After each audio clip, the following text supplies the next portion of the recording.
Hey friends, welcome back to my channel sparkle and shine, जहां पे मैं आपसे शेयर करती हूं घर में इस्तेमाल होने वाले प्रोडक्ट्स के बारे में कुछ रिव्यूज। कौन सा प्रोडक्ट अच्छा है, कौन सा प्रोडक्ट ज़्यादा अच्छा या यूजफुल नहीं है। उसी तरीके का जो आज का घर में यूज होने वाला प्रोडक्ट है वो है ये फिलिप्स का गारमेंट स्टीमर। इसको खरीदे हुए मुझे तकरीबन 2 महीने हो गए हैं। तो ये वीडियो ओवरऑल सब चीज़ें कवर करेगा कि इसके फीचर्स क्या हैं, इसके कुछ एडवांटेजेस या डिसएडवांटेजेस क्या हैं, थोड़ी बहुत कमियां हैं जो मैं इस वीडियो के एंड में आपसे शेयर करूंगी।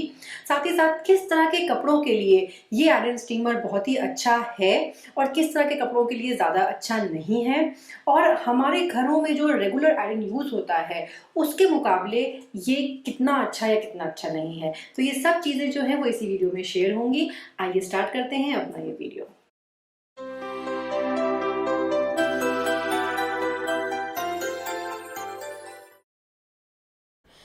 इस गारमेंट स्टीमर की जो डिज़ाइन है वो बहुत ही सिंपल है। इसकी हाइट जो है वो आप इन पोल्स की मदद से एडजस्ट कर सकते हैं। यहाँ पीछे आप देखेंगे ये जो है वो इसकी स्टीम प्लेट है, चौड़ी है ये, जिससे कि एक दो स्ट्रोक्स में ही प्रेस होने लग जाती है। और यहाँ पर आप देखेंगे ये हैंगर दिया हुआ है, ये बैक सपोर्ट दिया हुआ है, कपड़े इसको टांगेंगे तो इससे इसकी मदद से ज़्यादा आसानी से हो जाते हैं। यहाँ नीचे जो है वो आपको 5 सेटिंग्स दी हुई हैं। डिपेंडिंग अपॉन आप कौन सा फैब्रिक यूज़ कर रहे हैं आप वो सेटिंग चूज़ कर सकते हैं। और पीछे यहाँ पर आपको दिया हुआ है ये टैंक, इसको आप इस तरीके से निकाल के यूज़ करेंगे।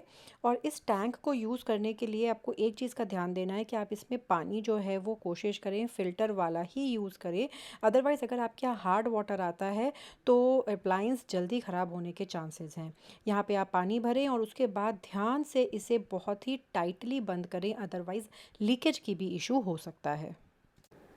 इसके साथ आपको मिलेगा ये fabric brush to revive thicker fabric plus pleat maker है ये, और साथ में आपको ये सेफ्टी ग्लव्स भी मिलेंगे।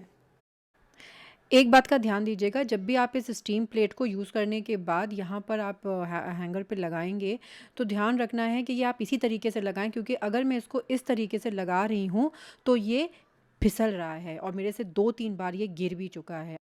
एक अच्छी बात यह है कि ये बैक सपोर्ट जो है वो रिमूवेबल है, वॉशेबल है, तो इसको निकाल के आप धो के वापस भी यूज़ कर सकते हैं। अभी तो खैर ये नया ही है तो भी ज़रूरत नहीं है, सो मैं इसको वापस लगा देती हूँ। अब आपको मैं कुछ ड्रेसेस पर जो है वो इसका यूज़ करके दिखाती हूँ इसको। तो ये मेरा सिंथेटिक कुर्ता है और इस पे जो है वो देखिए मैंने 1-2 स्ट्रोक्स में ही आपको दिखाई देने लगेगा कि शिकनें निकलने लग रही हैं। ठीक है? तो इस तरह के स्टफ़ जो कि ये कुर्ता मैं डायरेक्ट कभी भी नॉर्मल आयरन से नहीं कर सकती हूँ, उस पे मैं रखूँगी तो बहुत ज़्यादा जो है वो चिपकने लगता है। एंड सेकेंडली इसमें यहाँ पे आप देखेंगे ना स्लीव्स, ये स्लीव्स पे रबर पेंट है, तो इसको जब भी मुझे प्रेस करना होता है तो मुझे कपड़ा या कुछ भी ऐसा टॉवल रख के ही करना रहता है, जबकि स्टीम आयरन से मैं बहुत ही ईज़िली बिना किसी उसके कर सकती हूँ। डेनिम फैब्रिक के लिए भी ये काफ़ी अच्छा वर्क कर रहा है, काफ़ी अच्छा रिस्पॉन्स है। आप देखेंगे 1-2 स्ट्रोक्स में ही ये जो शिकनें हैं वो चली जा रही हैं। तो डेनिम के जीन्स हो गई या हमारे जैकेट्स हैं तो उसके लिए भी ये काफ़ी अच्छा वर्क कर रहा है। अब ये देखिए ये कॉटन की बहुत घेर वाली अनारकली है। इसको जब मैं रेगुलर आयरन से प्रेस करती थी तो इसमें प्रॉब्लम क्या होती है कि एक साइड हमने प्रेस किया, जब तक हम दूसरा करेंगे तो इधर वाली क्रीसेस जो हैं वो दूसरे वाले साइड पे पड़ने लगती हैं। तो बहुत प्रॉब्लम होती थी। कंपेयर टू दैट अगर मैं देखूँ तो ये हैंड स्टीमर से ज़्यादा बेटर हो रहा है। मतलब कि बहुत आसान तो नहीं है इससे भी, लेकिन फिर भी कंपेयर टू रेगुलर आयरन से अनारकली को इस पे प्रेस करने में ज़्यादा ईज़ी पड़ा मुझे। वुलन क्लोथ्स के लिए तो ये बहुत ही अमेजिंग है, बहुत ही आप देखेंगे यहाँ पर भी कितनी ईज़िली जो है वो इस वुलन स्वेटर पे प्रेस हो गई है। ये मेरा दुपट्टा है, इसमें पेंट किया हुआ है और इस वीडियो से आपको साफ समझ में आ जाएगा कि कैसे एक-एक स्ट्रोक में सारी शिकनें जो हैं वो हटती जा रही हैं। और दूसरी चीज़ पेंट भी जो है वो बिल्कुल इंटैक्ट रहेगा, कोई उसमें भी खराबी नहीं होगी। ये वेलवेट का ब्लाउज़ है। तो this is just to show कि कैसे जो कपड़ों को मैं नॉर्मल आयरन से नहीं घर में यूज़ करती थी, उनको भी मैं इससे प्रेस कर लेती हूँ, क्योंकि कोई प्रॉब्लम ही नहीं हो रही है, हर तरह के फैब्रिक पे ये वर्क कर रहा है।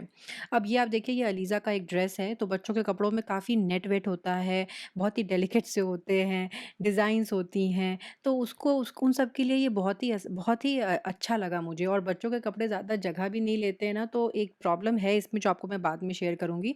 तो इसलिए ये बच्चों के कपड़ों के लिए तो ये बहुत ही बढ़िया है। अब ये देखिए, ये मेरी ऑर्गेन्ज़ा की साड़ी है और इसमें जो है वो अच्छे से स्ट्रोक्स तो जा रहे हैं, लेकिन साड़ियों को करने के लिए एक प्रॉब्लम ये है, जो कि नॉर्मली भी जब हम करते हैं तो हमें वो जगह की प्रॉब्लम होती है कि बार-बार फ़ोल्ड करना है, ये करना है। तो उसके लिए मैंने क्या किया कि इसको बेड पे बिछा दिया है और फिर मैं उससे कर रही हूँ। तो साड़ियों को वैसे भी नॉर्मली हम घर पे नहीं करते हैं और अगर करवाते हैं बाहर से तो थोड़ी बहुत ऐसे शिकने वो क्रीसेस बना के देते हैं वो लोग, तो एटलीस्ट आप वो क्रीसेस भी यहाँ पे ईज़िली हटा सकते हैं वन बाय वन।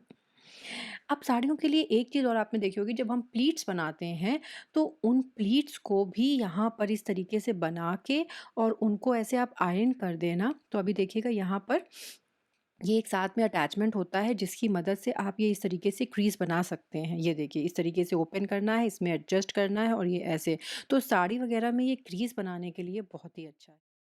इसी तरीके से शर्ट्स वगैरह में भी हम क्रीसेस बना सकते हैं, कॉलर्स प्रेस कर सकते हैं, लेकिन तब जो है वो वैसा परफेक्ट रिज़ल्ट नहीं आएगा, जैसा कि जो नॉर्मल आयरन से रेगुलर आयरन से आता है।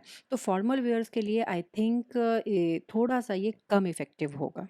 अब बात कर लेते हैं इस प्रोडक्ट की कुछ कमियों के बारे में। तो सबसे बड़ी कमी जो मुझे इसमें महसूस हुई है, वो ये है कि जो इसका बैक सपोर्ट है, वो मुझे लगता है छोटा है। छोटे बच्चों के कपड़े हैं या टी-शर्ट्स वगैरह हैं, उसके लिए तो ठीक है, लेकिन जो हमारे लंबे-लंबे ऐसे अनारकलीज़ हैं, जो आपको मैंने दिखाया अभी, काफ़ी मेहनत लग रही थी उनको करने में। तो ओवरऑल एक बैक सपोर्ट मैं कहूँगी कि जो दिया है, वो छोटा है।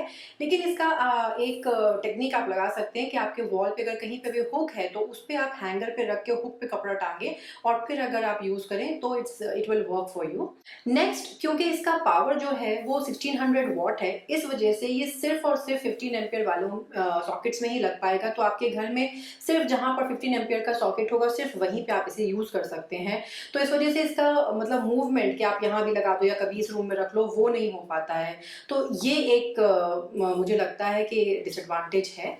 Lastly, this product is not at all for those people who are like very particular about ironing their clothes। मतलब अगर उन्हें बहुत ही परफेक्शनिस्ट हैं, उन्हें कॉलर पे और उन्हें क्रीसेस आप देख रहे थे ना जब मैंने आपको बना के दिखाई हैं, तो वो बन तो रही हैं, लेकिन उतनी अच्छी ये नहीं बनेंगी जितनी अच्छी एक रेगुलर आयरन से बनती है। तो ये भी एक चीज़ है जो आपको खरीदने से पहले सोचना पड़ेगा। ओवरऑल क्योंकि मैं इस प्रोडक्ट को काफ़ी टाइम से देख रही हूँ और मैंने बिग बॉस में से काफ़ी लोगों को यूज़ करते हुए देखा था, तो इस वजह से मुझे लगता था कि ये काफ़ी काम का होगा। एंड ओवरऑल मैं कहूँगी यस, ये काम का है, अच्छा है। सिर्फ वही है कि जो थोड़ा-सा बैक सपोर्ट वाली चीज़ है, अगर वो सही हो जाती तो शायद ये मेरे लिए बिल्कुल परफेक्ट होता। बट क्योंकि मुझे वो रेगुलर आयरन पे कपड़े बिछा के और उसको प्रेस करने में ज़्यादा उलझन लगती थी, तो कंपेयर टू दैट मुझे इसमें ईज़ी लग रहा है। I am finding it more comfortable in doing in this. खरीदने से पहले जब मैंने अमेज़न पर देखा था तो मुझे इस तरीके के हैंडहेल्ड स्टीमर्स भी दिखाई दे रहे थे। पहले मैं कन्फ्यूज़ थी, शायद I should go for this, लेकिन मैंने उसमें रिव्यू में पढ़ा कि इससे जो है वो हाथ में दर्द हो जाता है, क्योंकि पानी भी भरा हुआ है, फिर मशीन भी हाथ में है, तो वो बहुत ज़्यादा हेवी हो रहा है total. So that's it for this video. मिलेंगे हमारे नेक्स्ट वीडियो में। Till then take care, bye bye.